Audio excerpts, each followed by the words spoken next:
As the camping ban goes into effect, Medford Police are taking their first steps.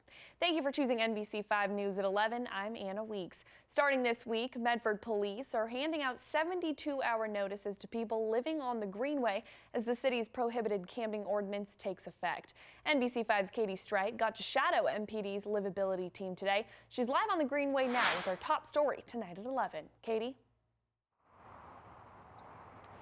Anna, you may not see any tents behind me, but just down this pathway is our homeless camps. Now, some of them have gotten the 72-hour notice, some of them haven't. Medford Police tell me that it'll take some time. It might take weeks, it might take months, but they want to do this as humanely as possible without overwhelming the shelters.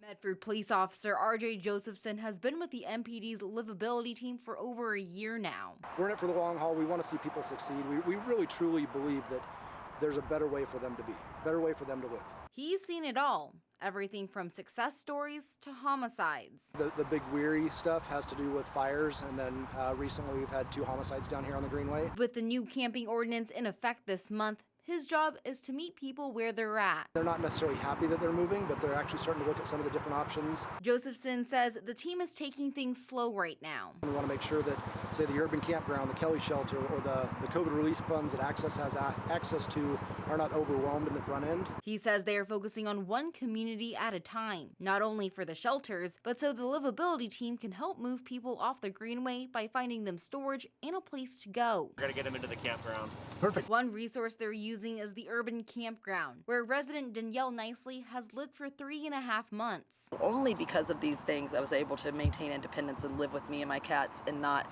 have to feel like I had to shack up with somebody for protection. Nicely was homeless for several years and lived on the Greenway. At the urban campground, she's meeting with caseworkers and a therapist. Josephson says she's on the right track. She's working on getting HUD housing, something she says wouldn't be imaginable without the urban campground. There's people here that are willing to meet you where you're at. It's gonna be scary and to do something different, but it's worth it. Medford Police tell me while they can arrest people after the notice is given, that's the last thing they want to do. Live in the Bear Creek Greenway, Katie Strite, NBC5 News.